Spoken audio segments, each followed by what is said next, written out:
aturkan sepenuhnya.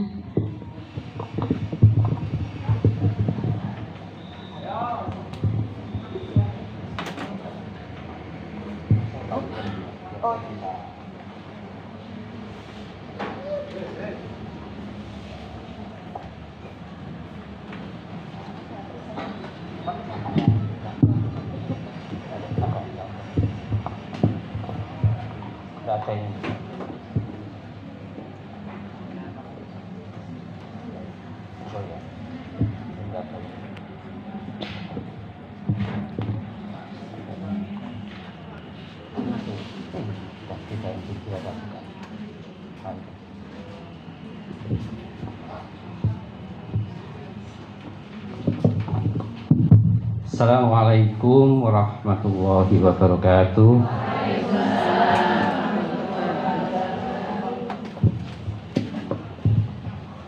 Ya, biar sama saya buka masker ya. Insya Allah aman. Tadi kan di depan kita sama-sama sudah di swab ya. Depan tadi insya Allah aman. Jadi saya buka tanpa masker. Kadang kalau pakai masker susah. Kalau dulu saya kalau lagi rame-ramenya COVID dulu ya pakai masker yang tebal, jadi ya menggeh gitu. Jadi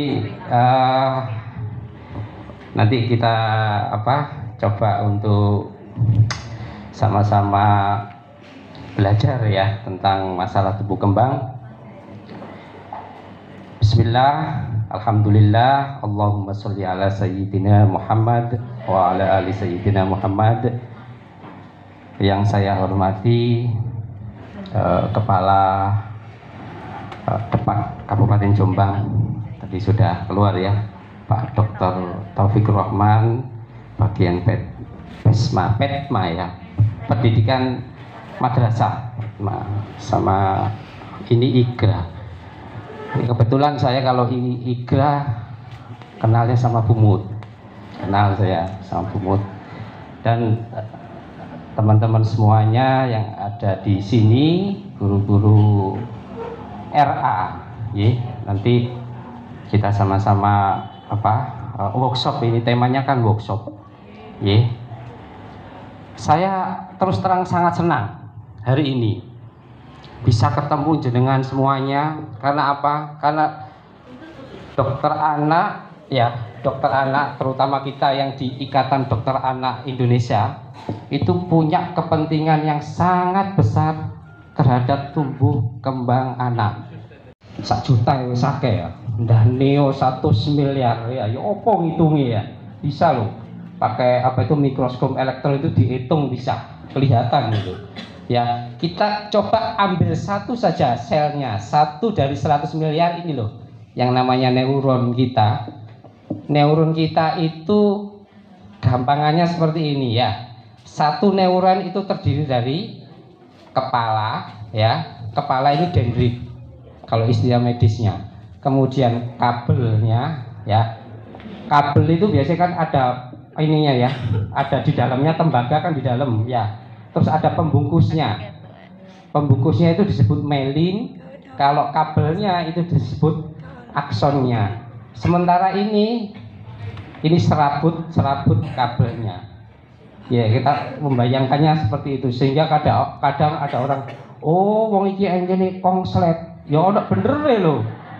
Ya ono konsepe lho, iki kabel pedhot ing wuteke ya. Iya, ya sama sebenarnya. Ada konsepnya loh, wong-wong sing ngomong kayak gitu itu bener ternyata. Ya, memang bener ya.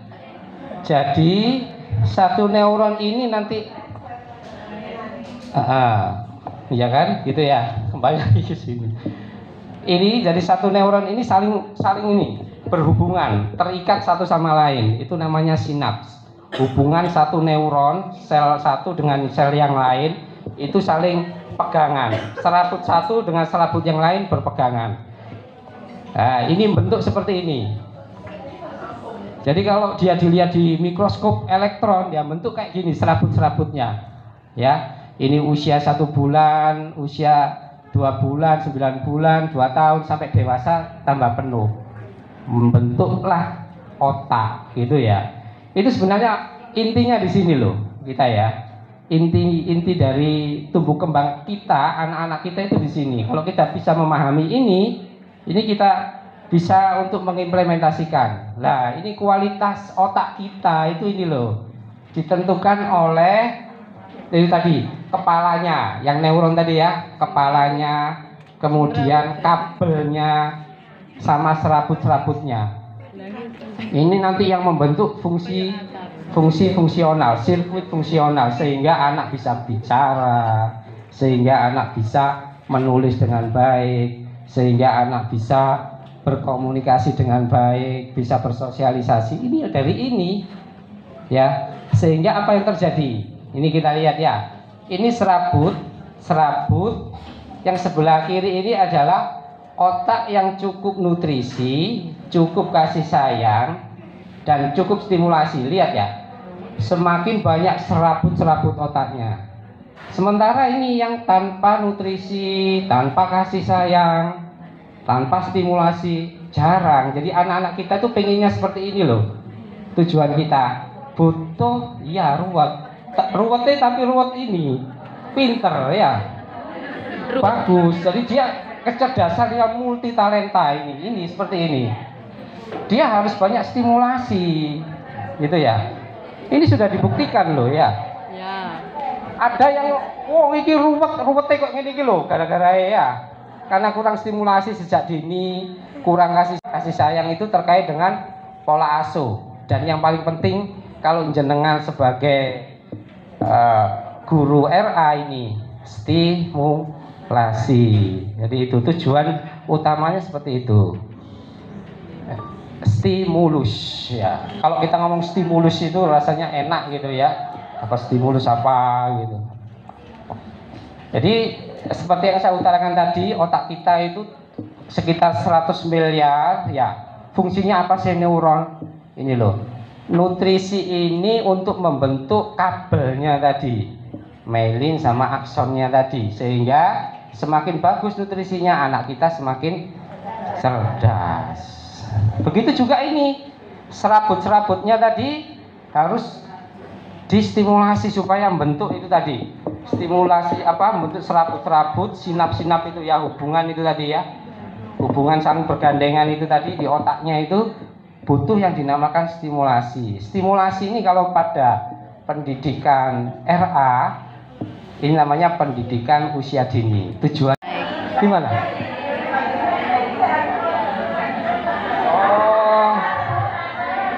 Kalau kita jangan naik terus ya, nanti melebar gini ya. Kalau kita tetap aja lah ya, minimal atau turun.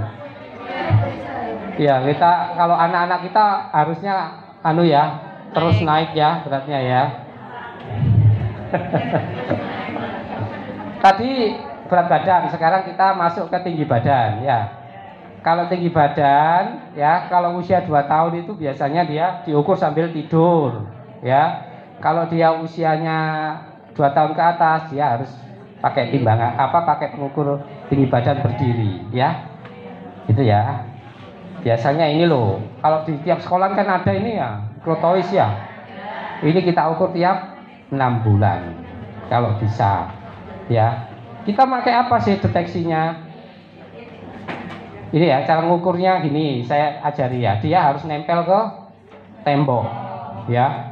Kepalanya, kemudian di punggungnya sama ini pantatnya itu jadi satu. Maksudnya satu garis lurus tembok, nempel gitu ya. Terus dia nggak pakai sendal, jadi nyeker ya.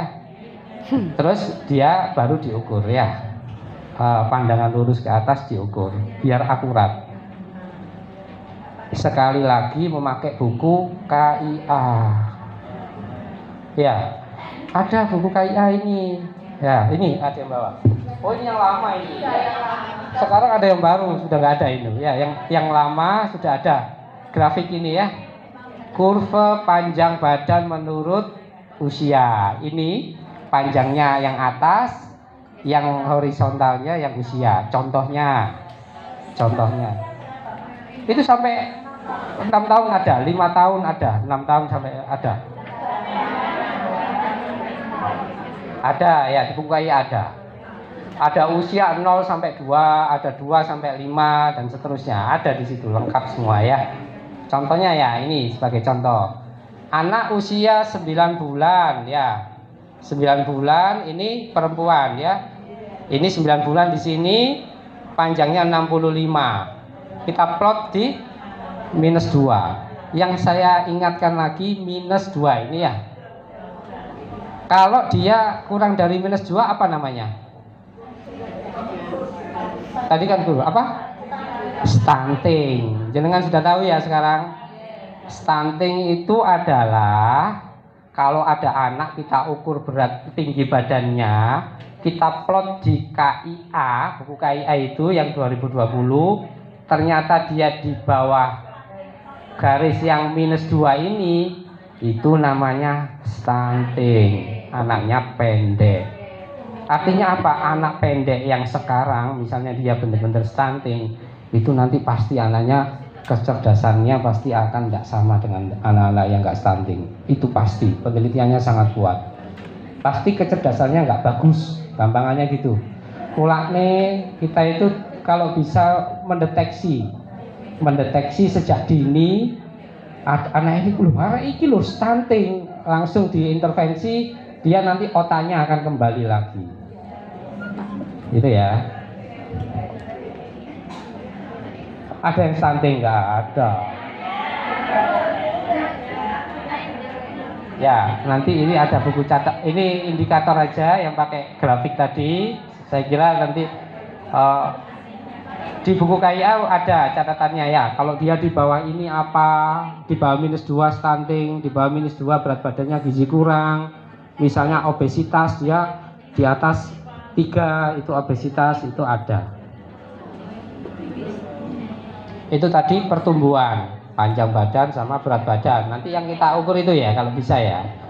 Ya sekarang kita ngomong tentang perkembangan ya.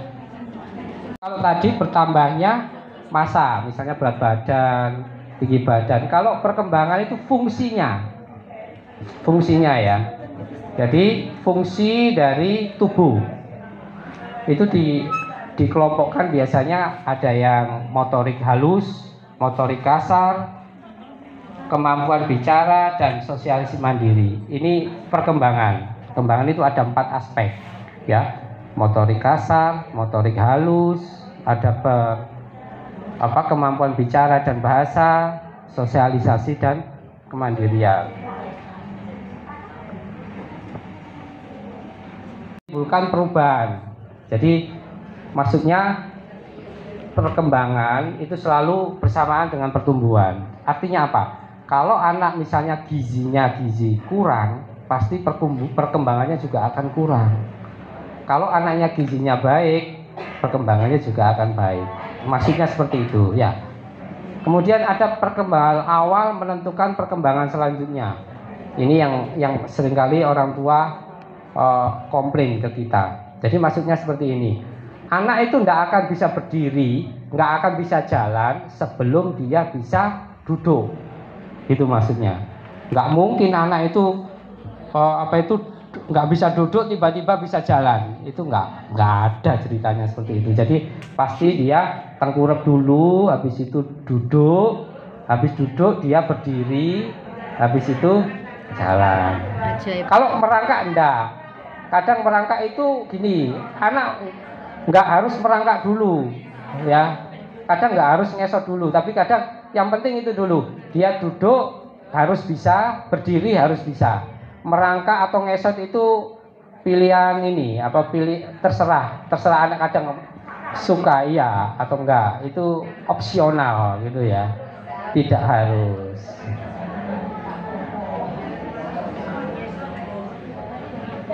Jadi itu dinamakan polanya yang tetap seperti itu ya. Kemudian ada perkembangan berkorelasi dengan pertumbuhan yang saya katakan tadi. Artinya pertumbuhan yang baik akan menghasilkan perkembangan yang baik.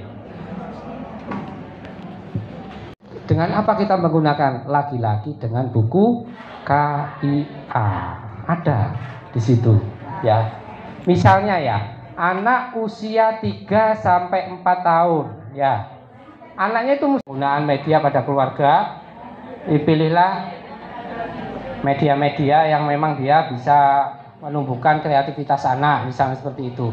Tapi tetap otak itu, sekali lagi, otak anak tidak bisa dirangsang dengan HP, ya. Otak anak tidak bisa dirangsang dengan HP, hanya bisa dirangsang dengan ini loh, stimulasi, langsung komunikasi langsung, ya, nggak bisa. Sehingga ini yang paling penting, anak usia kurang 18 bulan tidak boleh menggunakan HP. Tidak boleh. Ini sudah penelitian di Amerika ini ya. Ini orang yang menemukan HP itu sekarang menyesal loh, bener. Orang yang pertama kali menemukan HP menyesal sekali. Ya, orangnya usianya sudah sekitar 80-90 tahun, menyesal sekali. Ternyata HP sekarang itu digunakan tidak semestinya seperti tujuannya dia menemukan HP. Anak kecil main HP, gak karu-karuan ini ya. Itu. Jadi dia saat ini baru merasakan yang menemukan HP. Jadi anak yang usia kurang 18 bulan tidak boleh menggunakan HP kecuali ini ada kecualinya, boleh menggunakan video call. Misalnya bapaknya pengen ngobrol sama anaknya, itu interaksi ya, di HP itu boleh. Tapi selain itu tidak boleh. Ya. Kemudian anak yang usia 18 sampai 24 bulan hanya memiliki konten-konten yang edukatif, tapi dibatasi, tidak boleh lama-lama, setengah jam gitu ya. Harus didampingi orang tua. Ya, anak yang lebih dari 24 jam, anak prasekolah, ya kita batasi sehari 1 jam, bisa enggak? Bisa enggak? Itu masalahnya. Itu karena kita wis kadung koyok ngono. Ya apa carane ini ya? Ya kita mulailah dari kita, anak kita coba kita pelan-pelan ya. Sehari maksimal 1 jam hanya memiliki konten-konten edukatif ya, konten-konten misalnya belajar itu boleh. Blenger biasanya. Dan didampingi orang tua.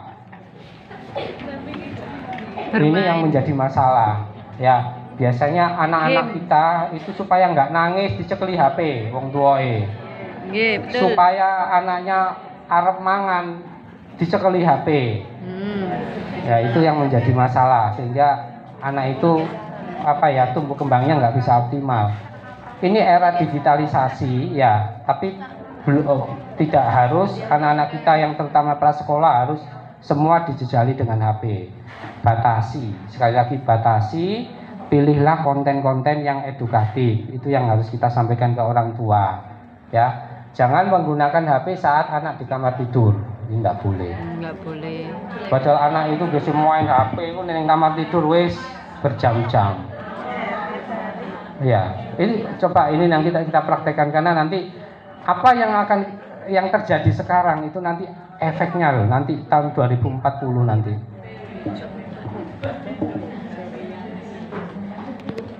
Yang bisa kita coba untuk diskusi interaktif, kapan anak siap untuk sekolah ya. Jadi kita kan tujuannya akhirnya nanti ya membuat anak ini siap untuk masuk ke jenjang sekolah berikutnya dengan dengan ini loh, karena ini menyangkut 5 dimensi, ini menyangkut tumbuh kembang anak ya. Ada tadi katakan motorik kasar, motorik halus, sosial, dan interaksi, kemudian bahasa dan cara bicara. Sebenarnya kesiapannya itu menyangkut 5 dimensi itu tadi yang terkait dengan tumbuh kembang yang saya jelaskan tadi.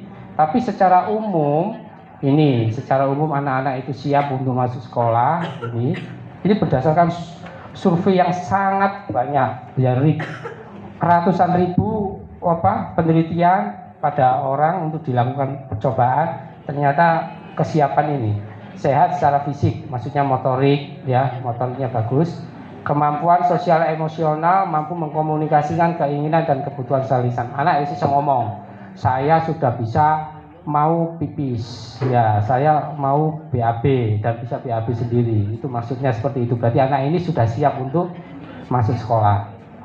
Memiliki rasa antusias ingin tahu dalam kegiatan baru. Jadi dia pengen terus kalau diajak mainan ini dengan mainan kegiatan-kegiatannya dia antusias. Itu berarti dia sudah siap. Kemudian dia bisa mengikuti petunjuk. Jadi disuruh A dia bisa mengerjakan A, disuruh B tahulah dia mengerti dengan perintah, tidak mengganggu dan bisa merasakan perasaan teman-temannya. Jadi secara garis besar anak-anak yang seperti ini dia sudah siap untuk masuk sekolah berikutnya. Dan terakhir kesimpulan, sekali lagi usia dini ya di RA terutama itu adalah perkembangan otak yang sangat kritis, sehingga disitulah tempat untuk stimulasi ya, karena di RA itu kan tujuannya stimulasi self and return supaya anak ini siap untuk ke pendidikan selanjutnya dan otaknya juga berkembang secara optimal. Pantau pertumbuhannya dengan buku KIA tadi, perkembangannya juga gitu, pantaulah sudah ada ya. Kemudian sehingga nanti bisa menentukan deteksi secara dini. Setelah itu yang paling penting anaknya bisa tumbuh optimal, bisa melanjutkan ke jenjang sekolah berikutnya. Saya kira itu nanti mungkin langsung kita diskusi atau gimana? Ya, monggo langsung. Mungkin ada yang perlu kita diskusikan, silakan. Dari saya cukupkan segitu ya. Mohon maaf kalau ada kesalahan. Saya ucapkan terima kasih. Assalamualaikum warahmatullahi wabarakatuh.